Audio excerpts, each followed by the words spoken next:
అందరికీ నమస్కారం. Competitive exams, పోటీ పరీక్షలు.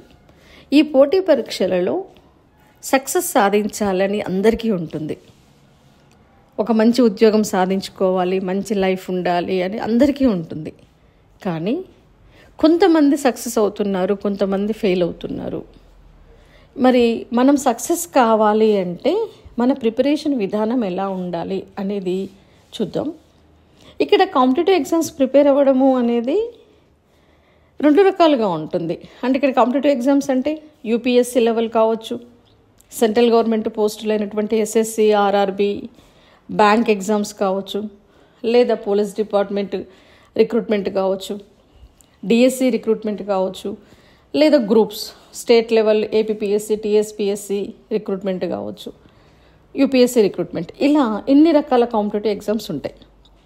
ఈ కాంపిటేటివ్ ఎగ్జామ్స్లో సహజంగా కొంతమందికి ఏంటి అంటే ఫ్రమ్ ది బిగినింగ్ వాళ్ళకి చిన్నప్పటి నుంచి ఒక గోల్ ఉంటుంది. ఆ గోల్ని సెట్ చేసేసుకొని దాన్ని తగ్గట్టుగా ప్రిపరేషన్లో ప్లాన్స్ ఉంటాయి వాళ్ళకి. అంటే ఫర్ ఎగ్జాంపుల్ నేను ఐఏఎస్ఏ కొట్టాలి అంటే ఇక్కడ ఐఏఎస్ కొట్టాలి అని గోల్తో చదివిన వాళ్ళు కొంతమంది ఉంటే, లైఫ్లో ఒకానొక స్టేజ్లో ఏదో ఒక టర్నింగ్ పాయింట్ వద్ద వాళ్ళ మైండ్ డైవర్ట్ అయిపోయి మళ్ళీ ప్రిపరేషన్ మొదలుపెట్టి గోల్ రీచ్ అయిన వాళ్ళు కొంతమంది ఉంటారు. మొత్తానికి మన పట్ల మనకు ఒక గోల్ అంటూ ఉంటే, ఆ గోల్ ఉన్నప్పుడు దాని ప్రిపరేషన్ విధానం వేరుంటుంది. గోల్ లేనప్పుడు ప్రిపరేషన్ విధానం వేరుంటుంది. మరి ఏదైనా ఇప్పుడు యూపీఎస్సీ లేదు, నేను యూపీఎస్సీ లెవెల్ కాదు, నేను స్టేట్ గవర్నమెంట్ జాబ్స్ వస్తే చాలు అనుకున్నారనుకోండి. మరి స్టేట్ గవర్నమెంట్ జాబ్స్ చాలా రకాలుగా ఉంటాయి కదా. డిఎస్సి ఉంటుంది, గ్రూప్ 1 ఉంటుంది, గ్రూప్ 2 ఉంటుంది, గ్రూప్ 3 ఉంటుంది కదా, లేదా అదర్ పోలీస్ రిక్రూట్మెంట్ ఉంటుంది, ఎస్ఐ కానిస్టేబుల్, ఇలా. మరి మనం ఇప్పుడు ఉన్నటువంటి పరిస్థితులలో నేను ఫలానా ఉద్యోగం మాత్రమే చేస్తాను అని భీష్మించుకుని కూర్చునే అవకాశం లేదు. ఆ ఛాన్స్ తీసుకునే అవకాశం మనకి లేదు. ఎందుకు అంటే నోటిఫికేషన్స్ రావడము అనేది చాలా తగ్గిపోయి, ఎప్పుడూ ఒకసారి వచ్చినటువంటి అవకాశాన్ని ఇది నా ఛాయిస్ కాదని వదిలేసుకోవడానికి లేదు. కొంతమందికి ఏ గవర్నమెంట్ జాబ్ వచ్చినా పర్వాలేదు అన్నట్టుగా ఉంటుంది. కొంతమంది మాత్రమే ఇది నా ప్యాషన్ అని చెప్పేసి ఆ ఫీల్డ్లోకి వెళ్ళే వాళ్ళు ఉంటారు.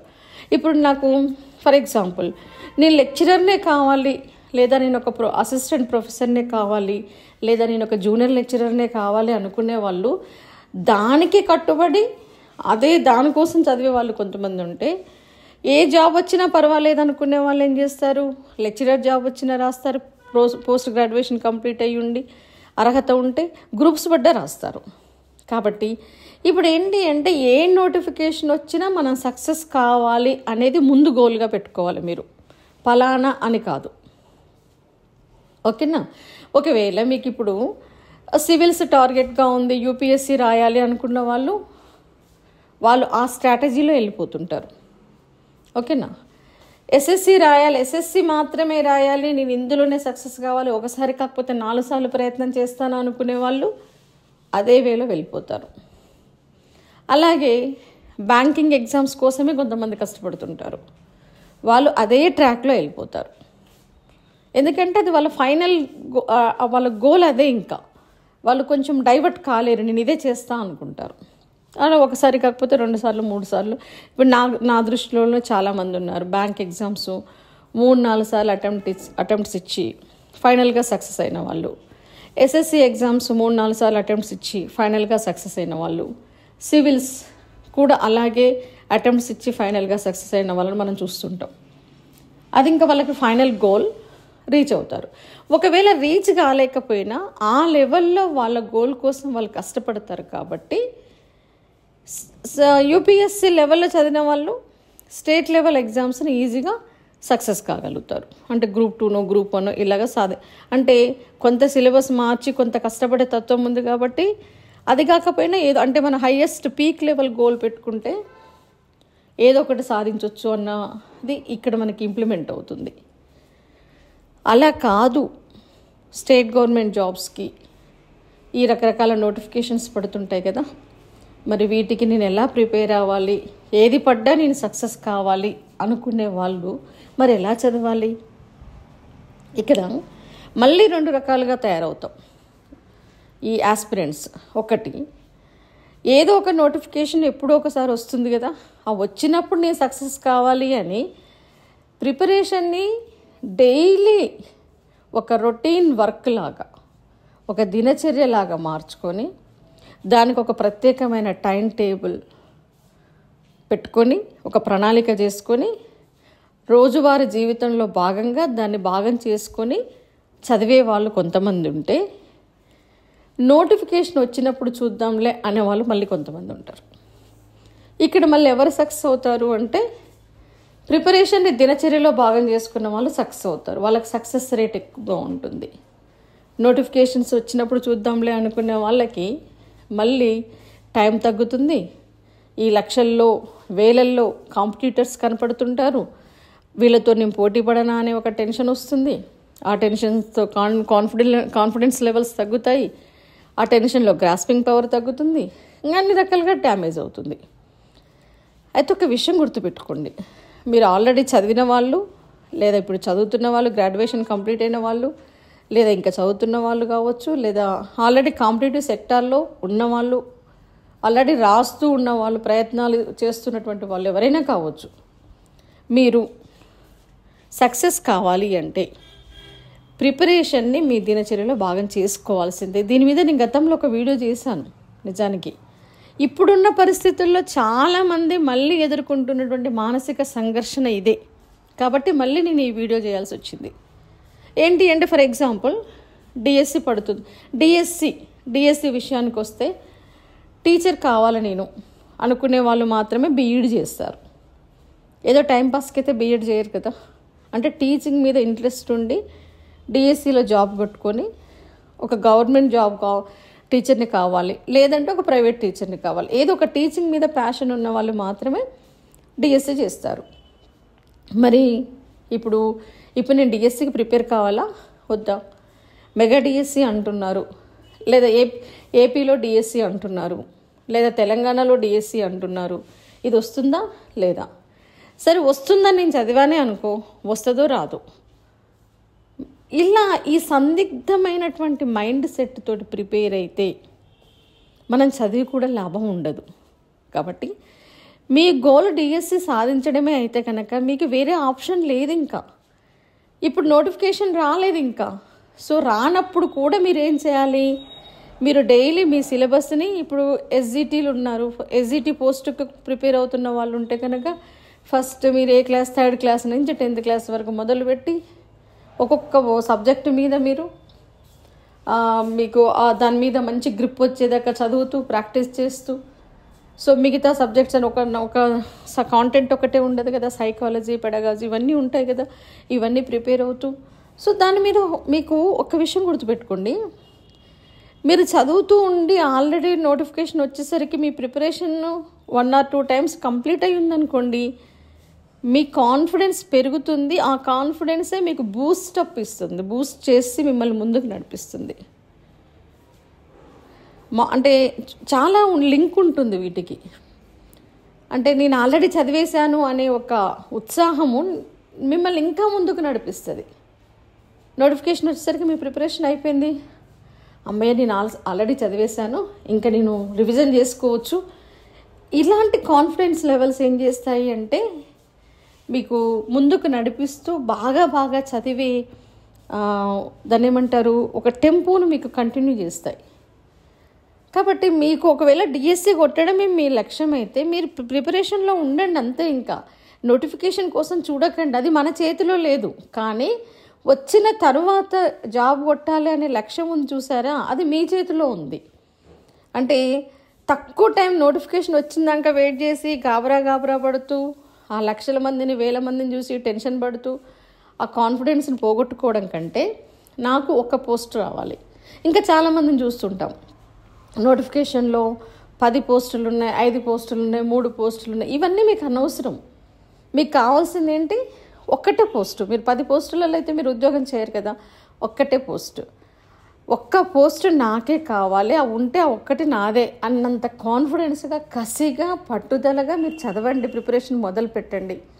డైలీ లైఫ్లో మీరు పార్ట్ టైం ఉద్యోగం చేస్తున్నారా, ఫుల్ టైం ఉద్యోగం చేస్తున్నారా, అసలు హౌస్ వైఫా లేకపోతే ఇంట్లో ఉండి చదువుకునే స్టూడెంట్సా, మీరు ఇంకా ప్రిపరేషన్లోనే ఉండి ఎలాంటి జాబ్ చేయకుంటున్నారా, అది మీ లైఫ్ ఏంటి అనేది మీకు తెలుసు. కాబట్టి మీ లైఫ్ స్టైల్ తగ్గట్టుగా మీరు కొంత పీరియడ్ని టైం టేబుల్ కేటాయించండి ప్రిపరేషన్కి. పార్ట్ టైం జాబ్ చేస్తే కొంత టైం ప్రిపరేషన్ కేటాయించండి. ఫుల్ టైం జాబ్ చేస్తున్నారు ఫర్ ఎగ్జాంపుల్, తప్పదు కాబట్టి ఈ లోపు ఏం చేయండి, మార్నింగ్ అవర్స్లో కొన్ని అవర్స్, ఈవినింగ్ ఆఫ్టర్ 6 కొన్ని అవర్స్ మీ ప్రిపరేషన్ కేటాయించి ఒక షెడ్యూల్ ప్రకారం, ఒక ప్రణాళిక ప్రకారం నోటిఫికేషన్ వచ్చేలోపు మీ ప్రిపరేషన్ ఒకసారి కంప్లీట్ చేసుకోండి. డైలీ న్యూస్ పేపర్ చదవడం, తర్వాత ప్రిపరేషన్లో మెలకువలు నేర్చుకోవడం, జాబ్ వస్తే ఎలా ఉంటుందనేది మీరు ఒకసారి ఇమాజిన్ చేసుకొని పాజిటివ్ దృక్పథంతో మీ ప్రిపరేషన్ కంటిన్యూ చేస్తే మీరు టచ్లో ఉంటారు.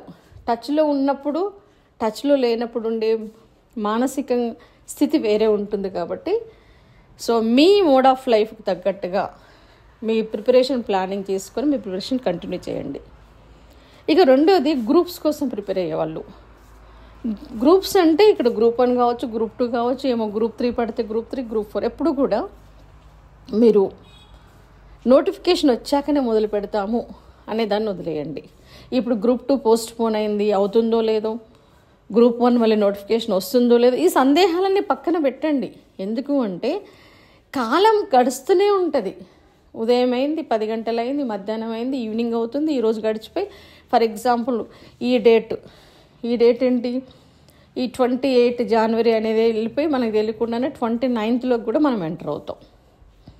అవునా? కాబట్టి టైం ఆగదు. కాబట్టి కాలం అంతా అయిపోయి నోటిఫికేషన్ వచ్చినాక చూసుకుంటే మీకు సడన్గా మీకు 2 నెలలనే ఎగ్జామ్ అన్నారనుకోండి, పరిస్థితి ఏంటి?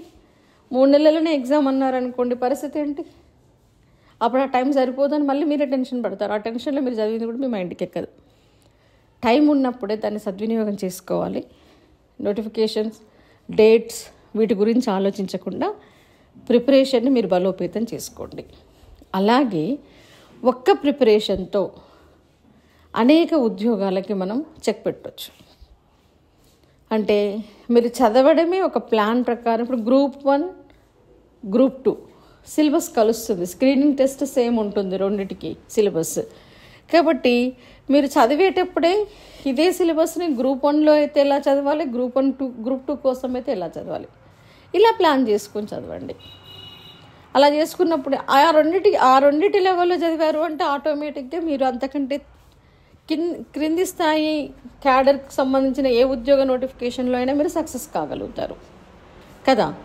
సో అలా ఇప్పుడు ఫర్ ఎగ్జాంపుల్ ఎస్ఐ కావాలని మీరు చదువుతున్నారు, ఎస్ఐ నోటిఫికేషన్తో పాటుగా కానిస్టేబుల్ రాసినా మీరు సక్సెస్ కాగలగాలి. లేదా ఈ ఎస్ఐ అండ్ కానిస్టేబుల్ ఈ రెండింటిని దృష్టిలో పెట్టుకొని మీ ప్రిపరేషన్ ఉండాలి, ఇలా అన్నట్టు. సో అలా మనం పక్కా ప్లాన్ ప్రకారం పోతే ఖచ్చితంగా లైఫ్లో సక్సెస్ కావచ్చు. అదేవిధంగా డిగ్రీ లెక్చరర్స్, అదే అసిస్టెంట్ ప్రొఫెసర్స్ లేదా జేఎల్స్, గురుకులాస్, ఈ మూడిటికి దగ్గర సంబంధం ఉంటుంది ప్రిపరేషన్కి. మీరు ఒకవేళ సెట్ క్వాలిఫైడ్ అయి ఉంటే ఖచ్చితంగా మీరు సబ్జెక్ట్ జేఎల్కైనా డిఎల్కైనా అదే ఉంటుంది, జిఎస్ కూడా అదేగా ఉంటుంది. ఓకే, కాబట్టి సబ్జెక్టు మీద బాగా గ్రిప్ తెచ్చుకోండి. మీరు లెక్చరర్ కావాలి అనుకున్నప్పుడు అది జేఎల్ అయినా డిఎల్ అయినా గురుకుల లెక్చరర్ అయినా ఇంటర్మీడియట్ నుంచి పీజీ లెవెల్ వరకు ఆల్ టెక్స్ట్ బుక్స్, ఆల్ సిలబస్లో మొత్తం సిలబస్ అంతా ఒకసారి ముందర పెట్టుకొని A to Z మీరు చదివి పెట్టేసుకోండి. ఇవాళ కాకపోవచ్చు, నెక్స్ట్ ఇయర్ పడవచ్చు, ఆ నెక్స్ట్ ఇయర్ పడవచ్చు నోటిఫికేషన్. బట్ పడ్డప్పుడు ఎప్పుడు ఒకసారి మీరే ముందు వరుసలో ఉంటారు కదా. అలా ఇప్పుడు నోటిఫికేషన్ లేదు కదా మేడం, ఇప్పుడే నేను ఎందుకు చదవాలని మాత్రం అనుకోకండి. ఎందుకు అంటే ఇంత సిలబస్ని మీరు ఒక నెలలోనో రెండు నెలల్లోనో మీరు దాని మీద హోల్డింగ్ తెచ్చుకోవడం కష్టం, చాలా కష్టపడాల్సి వస్తుంది. నేనే చెప్పాను చాలా సందర్భాల్లో 3 నెలలు చాలు మీకు జాబ్ కొట్టడానికి అని. నిజమే, కొట్టొచ్చు. ఎలాంటి ఉద్యోగమైనా మనం 3 నెలలు కూర్చొని ఖచ్చితంగా మన టీఎస్పీఎస్సీ, ఏపీపీఎస్సీ నుంచి వచ్చినటువంటి నోటిఫికేషన్స్లో మనం జాబ్ కొట్టొచ్చు. కానీ అప్పుడు ఎక్కువ స్ట్రెయిన్ పడాల్సి వస్తుంది. మీరు టైం ఉన్నప్పుడు రోజు కొంత ఉపయోగించుకుంటే మీ ప్రిపరేషన్ కంప్లీట్ అయిపోతే మీ నోటిఫికేషన్ కల్లా మీకు మీ కాన్ఫిడెన్స్ లెవెల్స్ ఏ స్థాయిలో ఉంటాయో ఒకసారి ఆలోచించుకోండి. అంటే గెలుపుకు మీరు దగ్గరలో ఉంటారని చెప్తున్నాను. కాబట్టి ఒకవేళ లెక్చరర్ పోస్టులు మీకు గోల్ అయితే మొదలు పెట్టండి. ఇంటర్మీడియట్ నుంచి మీరు చదవడం మొదలు పెట్టండి. పీజీ దాకా చదవండి. పీజీలు కంప్లీట్ అయిన వాళ్ళు సెట్ క్వాలిఫికేషన్ కోసం ట్రై చేయండి. సెట్ నెట్ కోసం ట్రై చేయండి. ఆల్రెడీ కంప్లీట్ అయి ఉన్న వాళ్ళు నెక్స్ట్ నోటిఫికేషన్ కోసం ప్రిపరేషన్లో ఉండండి. ఇలా ఒక పోటీ పరీక్ష అనేది మనం గెలిచేంత వరకు మన రోజువారీ జీవితంలో ఒక భాగం కావాలి. ఆ స్పోర్టివ్నెస్, ఆ పట్టుదల, ఆ టెంపో అనేది ఇప్పటి నుంచి మనం జాబ్ సక్సెస్ అయ్యేంత వరకు కంటిన్యూ అవుతూనే ఉండాలి. అట్లా ఉన్న వాళ్ళు మీరు చదువుతూ ఉంటే మీ యాటిట్యూడ్ అనేది కూడా చేంజ్ అవుతుంటుంది. ఖాళీగా ఉన్నప్పటికీ చదవడం వల్ల మనకి నాలెడ్జ్ అనేది మన అకౌంట్లో జమ అవుతుంటుంది. మెచ్యూరిటీ లెవెల్స్ పెరుగుతుంటాయి. ఆలోచన ధోరణి మారుతుంటుంది. సో ఇవన్నీ మంచికే కదా. కాబట్టి ఇన్ని రకాలుగా మనకి మంచి చేసే ఈ టైం అనేది ఉంది చూసారా, టైంను ఉపయోగించుకున్నప్పుడే మనకి ఇవన్నీ మేలు జరుగుతుంది. కాబట్టి సో డిఎస్సి వస్తుంది, నేను జాబ్ కొట్టాలి అన్న కాన్ఫిడెన్స్ తోటి డిఎస్సి వాళ్ళు చదవండి. గ్రూప్స్ ఇవాళ కాకపోతే రేపు ఎగ్జామ్ డేట్ వస్తుంది, నేను జాబ్ కొట్టాలన్న కసితో గ్రూప్స్ ప్రిపేర్ అయ్యే వాళ్ళు చదవండి. ఏ ఎగ్జామ్ అయినా కావచ్చు, ముందొచ్చే అవకాశం అందులో నాది ఒక సక్సెస్ ఉండాలి అన్నంత ప్రణాళిక మానసికంగా మీరు వేసుకుంటే, నేను చెప్తున్నాను కదా, మా నోటిఫికేషన్స్ వచ్చినప్పుడు నేను జాబ్స్ కోసం అటెంప్ట్స్ ఇచ్చినప్పుడు నేను ముందు ఫిక్స్ అయిపోయేదాన్ని, ఇందులో నాది ఒక జాబ్ ఉంటుంది అని. అప్పుడే మనకు సగం సక్సెస్ వచ్చేసినట్టు ఇంకంతే. కాబట్టి ఆ ప్రిపరేషన్ తోటి, ఆ టెంపో తోటి మీరు ప్లాన్ ప్రకారం చదువుతూనే ఉండండి. ఈ జాబ్స్, సందేహాలు, నోటిఫికేషన్లు అన్నీ పక్కన పెట్టండి. అది వచ్చినా రాకపోయినా మీ ప్రిపరేషన్, మీరు అనుకున్న జాబ్ కోసం మీ ప్రిపరేషన్ కంప్లీట్ అయిందా లేదా అనేది చూసుకోండి. మీ టార్గెట్ ఇక్కడ నోటిఫికేషన్ వస్తుందా రాదా అనేది కాదు. ఫర్ ఎగ్జాంపుల్, మీరు అనుకున్నటువంటి నోటిఫికేషన్ కోసం మీ ప్రిపరేషన్ కంప్లీట్ అయిందా లేదా, ఆ తర్వాత నోటిఫికేషన్ కోసం చూడండి, ముందు చూడకండి. ఓకేనా? సో మరొక వీడియోతోటి నేను మీ ముందు ఉంటాను. Thank you very much.